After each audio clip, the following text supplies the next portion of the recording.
Racing in the Toyo Tyres Toyota MR2 Championship. The race gets underway.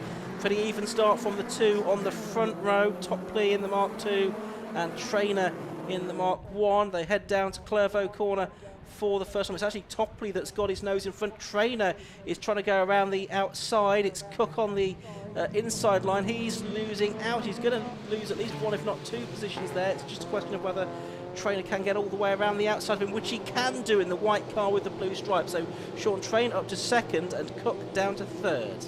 Yeah, that was quite interesting, wasn't it? And they're working their way around Hawthorne. The exits onto the back straight so important, but it's Ali Topley who leads the way. Sean Trainer in second. Aaron Cook in third at the place where he slithered off this morning. Fourth and fifth, side by side, the grey and yellow car, which is Cook, isn't it? And that's is that Ben Rowe on the inside? It is, the old black one. And then Nick Williamson leading the rest of them. He is. So that's in fourth place, Ben Rowe. But there are the two leaders, and Sean Trainer going with Ali Topley here. Aaron Cook is losing a few car lengths, and his car doesn't look like it's handling that well. He lost a little bit more time there through the Jim Clark. I think Sean Trainer's car looks a little bit scraped up now. I'm not sure if that's something that's already happened in this race or if that's something, a legacy from earlier on, but there may have been some contact around the first couple of corners. There's the 84 car of Neil Stratton, the bright yellow car. He's just ahead of number 99, which is William Boggis, the driver in his first season of racing. Venturing off lines, isn't it? And Trainer had to brake really late to repel the resurgent Cook there. Aaron Cook coming back at him in the complex. Ben Rowe goes up the inside of Paul Cook behind them. There's Maxine Nichols going through. She had a big tank slapper on the back straight. We saw that on the live stream. She's somewhere in the middle of the pack, coming through to end the first lap. They're not waiting for a timing screen to update itself, but they can see Ben Rowe and Paul Cook. They're still disputing fourth position. And it was Topley leading by just under a second at the end of the first lap from Cook in second place. From Trainer in second place and Cook in third. That's the fight for fourth position at the moment. Ben Rowe and Paul Cook just in the background. You can see Nick Williamson there in sixth, Daniel Sylvester seventh, eighth, seventh, half, and ninth. Lee Brown and 10th, Maybe in the roster. Difficult to overtake right now, particularly if you venture offline. You can get some very, very slippery stuff. There's 31 Ben Rowe, still with Paul Cook in 26, chasing him, and right ahead of them is the roadster of the last couple of years champion Aaron Cook. And the lead pair have made a bit of a break now, it would appear, and Trainer's knuckling down to see if he can outfox the lead car. That's Ali Topley who leads the way in 41, and as they go around Sunny, in and out up into the infield, up towards the complex, here comes Paul Cook in 26 back at Ben Rowe. So it's 2 and a 1 and a 2, still side by side, the two Mark IIs in the middle of it, and it looks to me as though there might be a change. Paul Cook got himself alongside, and they're still alongside in the middle of the competition. They go around. Oh, there's a nudge. There's a little bit of a bit of a scrape on the front wing, but they both keep going. Cook now tries to come back down the inside, cut back, but not going to make it. But there's a battle on, the challenge now for the lead being mounted, because Sean Trainer is up alongside. It's the Maverick route, isn't it, round the outside, but he thinks better of it, and that's like the Formula V one. But Sean Trainer has fastest lap. Ali Topley has the advantage out front.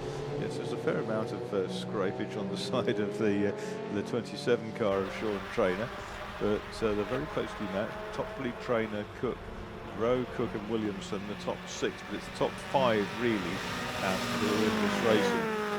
They are.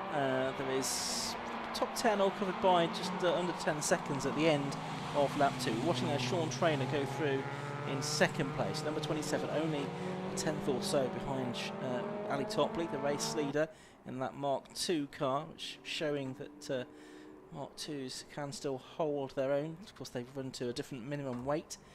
They have a 2-litre engine. The Roadster's a lighter car, but with 1.8 litre more mod engine. And Trainer having a look up the inside into Sunny.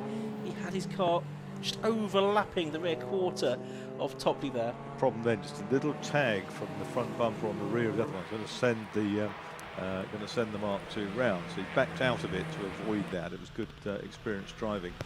52 here. What's happening there? It's Nick Emily. Nick Emily, long-time racer. Yeah. Come back into this. Production Sports in the late 70s, Formula V in 87 as well. He's been doing some karting since then. But Ben Rowe's now up to third, I noticed. He's outbraked himself at the hairpin, and that's allowed Aaron Cook to come back up the inside. Aaron Cook gets his foot down, but the extra grunt of the 2-litre car taking Ben Rowe back past. So there's a change now for third place. But Aaron Cook didn't really want to be giving that one up. Topley has the fastest lap, 1:47.74. yeah, and he's just edged a little bit further away from Sean Traynor. Aaron Cook clearly not enjoying these conditions as much as he enjoys the drive. He is struggling a little bit here. Lost that position to Ben Rowe, and Paul Cook, who's been a multiple race winner in MR2s as well, and just behind him. Those top 5 now, about 5, almost 6 seconds clear of Nick Williamson now in 6th position. So it looks like it's the top 5 that we need to focus on. Daniel Sylvester, he's there in 7th place. Sam Harper 8th. He's gone back a little bit from his starting position. Then it's Lee Brown and Graham Mailings. But now we've got Paul Cook trying to attack Aaron Cook, his namesake, or near namesake. One of them's got an E, one of them hasn't. As they go through the Jim Clark S's, and he's going to do it. Paul Cook, without the E, he goes through to take 4th place. There weren't too many Cooks. There were just a sufficient number of just Cooks. the right number. Yeah. Exactly. Top Gun car with ouch on the rear wing, which is saves some painting it, I suppose. And yeah, so Paul Cook's found his way past Aaron Cook. Aaron Cook, though, that little nimble roadster. And Maxine Nichols into the barrier. And a lot of damage has been done, but she's driving it out and away. Just on the exit of Tower Corner, isn't it? What a real big sideways for Paul Cook in 26. That was also in the middle of the complex, just behind our commentary point. But Topley's made the break, and he's gone away from Sean Traynor. Ben Rowe in 3rd place. 4th is Paul Cook. 5th is Aaron Cook, and then the rest. And Topley keeps setting a fastest lap, just nibbling away a little bit at it, but exploring the outer reaches of the corner there, and some curves, both of the Cooks. And Aaron Cook trying to get into the slipstream of the 2-litre car. Remember, the Roadsters have 1800cc. We'll see what happens in this one. Can they get back on terms with Ben Rowe? I'm sure that they can. Ben's made a nice little break, hasn't he? He was about a second clear of Paul Cook at the start of this lap, so we'll see if that prevails. There's definitely quite a lot of standing water still offline, isn't there? With the longer wheelbase of the Mark IIs and that slightly more torquey 2-litre engine, you really wonder once they get a real slide on, whether that kind of boat anchor effect will swing them around more easily than the more compact and less powerful Roadsters. But at the moment, it's a Mark II that leads a Roadster. A Mark II is next, a Mark II is 4th, and a Roadster is in 5th place, Mark II 6. So 3 of each in the top 6. Yeah. But it's the Mark II that holds sway up front. Traynor trying to come back from 1.35 seconds down. There we go, that's the top 5 just going through there. You can see how big that gap back is to Nick Williamson, who's still 6th, although he's got Daniel Sylvester now, I see, right with him in the number 21 Colfax, if we can pick that battle up for 6th place in a moment, because actually Williamson has got 4 cars right in his wake. There he is, Williamson, then Sylvester, then Sam Harper, then Lee Brown, and then Graham Mailing. So a mixture of the Mark IIs and the Roadsters there in this battle. Sean Traynor now in 2nd place has done the fastest lap, so he'll be narrowing the gap to Ali Topley. Here comes Sylvester. Second. New name on me, but Sylvester, I've not seen the MR2s this year. Yeah, he did a bit last year as well. He's from Yorkshire, so on home territory here. And a little bit timid into the braking area for Clervaux, but that wasn't timid, was it? From the 77 who came through. 71. 71's Mailings, isn't it? Yeah, so he's got ahead of Lee Brown now, who we saw out yesterday. He was a short oval man at one point, wasn't he, Mailings? And they came into MR2 with a very flashy kind of stock car style graphics all That's over right. his car. Did some Brisker F2 racing, short ovals. So now Sylvester there's in danger of losing a position to Sam Harper in the number 18 car. So that's for 7th position, and then Mayling's trying to fend off Lee Brown, having got past him into Clairvaux at the beginning of the lap. So this is 6th, 7th, 8th, 9th and 10th that we're looking at the moment. Nick Williamson, he's won at least one MR2 race as far as I can remember in the past, but not a very regular visitor to the top step of the podium. Farmer, the only Mark 1 runner in 23rd position overall. You can see the light blue square for his race number on the timing tower if you're on the live stream. Williamson has Sylvester right behind him again here, Marcus. Yeah, absolutely, and not far behind them is Daniel Harper in the white and blue car. Trainer's reduced his best lap into the 46s meanwhile, and again that tighter exit, and there's a change again. Sylvester this time takes advantage of a slightly sideways Williamson. Williamson now with Harper lining up behind him. Maylings is on the other side, and behind him the very nice looking Summertown garage car of Lee Brown. Yeah, the lead gap, by the way, is coming down. It's 0.8 of a second now between Ali Topley and Sean Trainer. We've got another 2, maybe 3 laps to go on this, so we could have a change there. And now Sam Harper's making a move on Nick Williamson, and he goes through. That's at Hawthorne there, and Williamson was off at the chicane really to avoid an incident really. So he's actually come back on ahead of Harper. Oh, and off the circuit has gone number 65, which is via Aldridge. That's at Clairvaux. He did well to claw that back on. He did. And on the marbles there of the sort of gravel pellets down there in that gravel trap. So that's Williamson going through, then Harper, then Maylings is next through in this group now. Yeah, really entertaining battle. He gets very, very sideways there, doesn't he? 71, Maylings hung on a tyre over the edge. G&T Motorsport car. You can see out of our contact box winner, the two leaders are almost together again now. They're at the hairpin, and equally it's close for 3rd and 4th between Ben Rowe and Paul Cook. Towards the end of the 7th lap now. Trainer getting just a little bit closer out front, but meanwhile we're watching that chase group.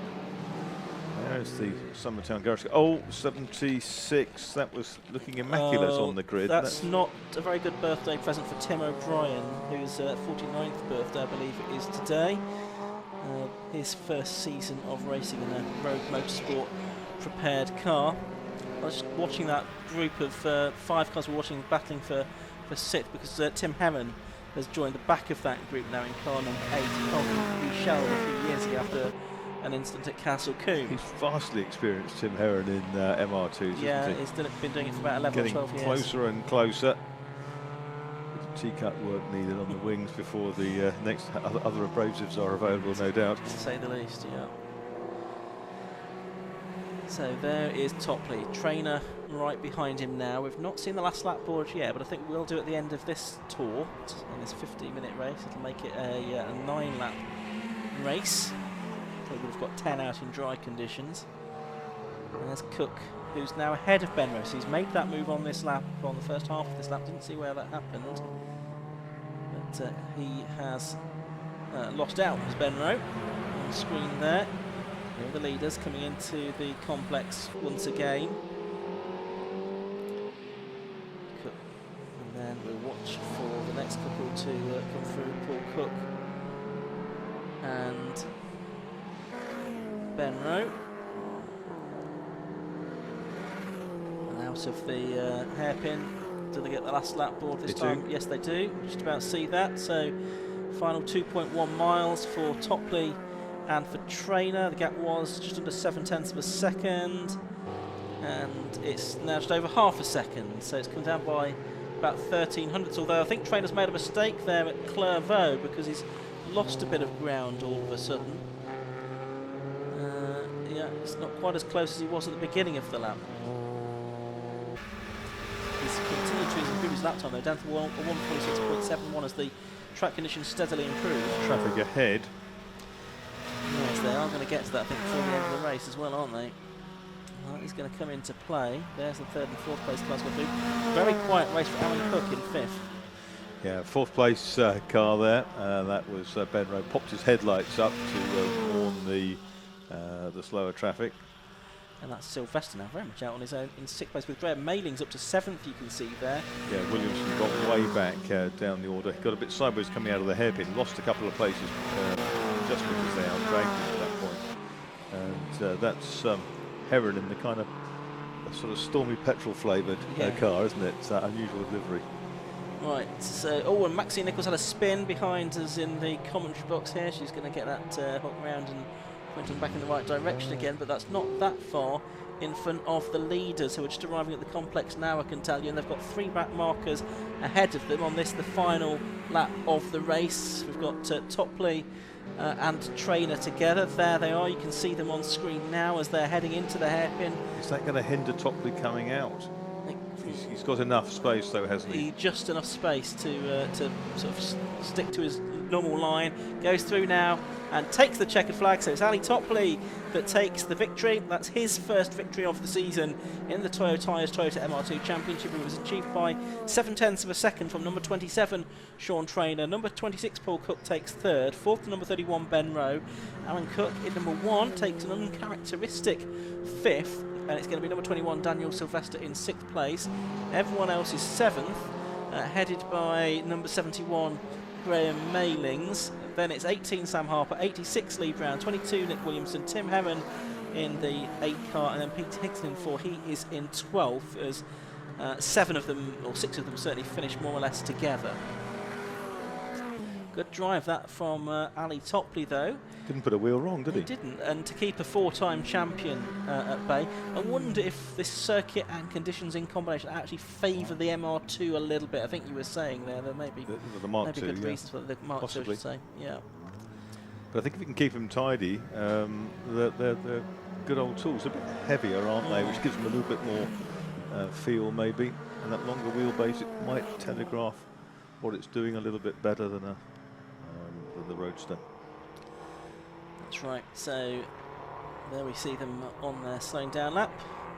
Ali Topley with his hand out of the window to wave his acknowledgement and thanks to the marshals as he passes their marshals posts. Trainer there in second as one of the back markers, I think, and then Paul Cook third. Here are the results. Number 41 Ali Topley taking the victory then by 0.7 of a second. Number 27 Sean Trainer, then third 26 Paul Cook, fourth 31 Ben Rowe, fifth number 1 Aaron Cook, sixth 21 Daniel Sylvester, seventh 71 Graham Mailings, eighth number 18 Sam Harper, ninth number 86 Lee Brown, and 10th number 22 Nick Williamson. Tim Heron in number 8 was 11th, then 4 Peter Hickson, 84 Noah Stratton, 99 William Ferguson, Reece Dorman in 13, rounded out the top 15. Aldridge, Ruthven, Aldworth, Baxter and Hudson ending at the top 20. It's Formula 3 race at Hudson. Indeed. Jonathan Grimes, 21st, then Cook, Williams, Maxine Nichols, she had a couple of dramas on her way. Daniel Farmley only marked 1 driver. Today he finished 25th overall. Walker, Patrick Stone and Nick Emily, Andrew Strange and Tim O'Brien we saw had that incident and picked up some damage in the number 76 car to rule him out of the race a couple of laps or so earlier than he would have hoped.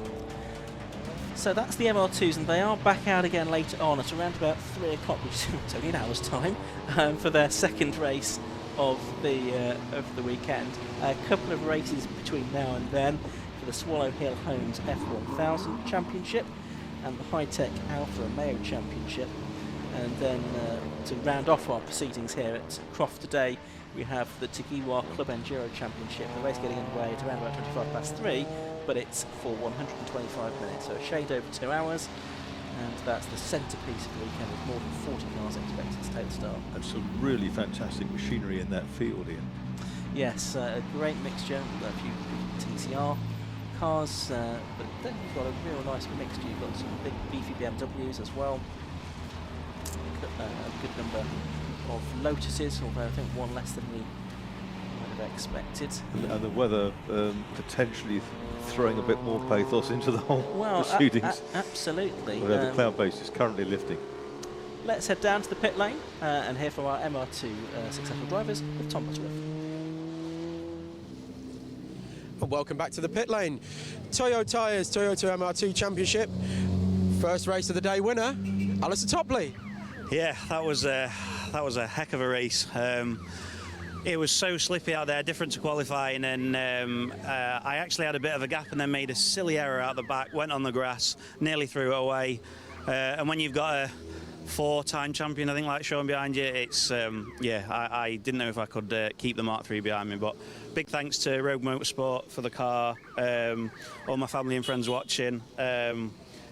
What a race, what a race. Hopefully it rains again for race 2. I was going to say, it sounds like you enjoyed it out there at the very least. Yeah, it's just when it's like that, you never know where the grip is from one corner to the next. And, I could see Sean trying behind. He nearly threw it off a couple of times. And, when we were racing like that, but then we're pulling away from the pack, just a really enjoyable race. And I know I can always race with Sean, nice and clean. And we've had some great battles and hopefully many more to come.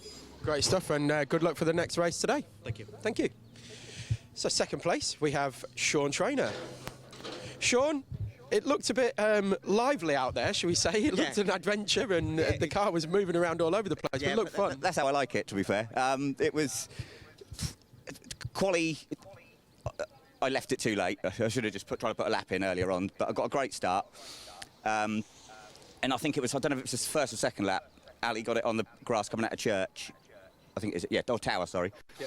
And I thought, I've got a bit of a run on him, and I thought I might have been able to go around the outside. And I thought, here we go. If I chuck it off here, second lap, I'll wait. But he didn't give me another chance. No, he certainly didn't. But I mean, you were pushing him hard all the way, and certainly kept him very, very honest. But yeah, certainly coming into the hairpin through that right-hander, the car's moving around all over the place as you try and get the traction and then get it on the brakes. I mean, what's it like to drive one of these?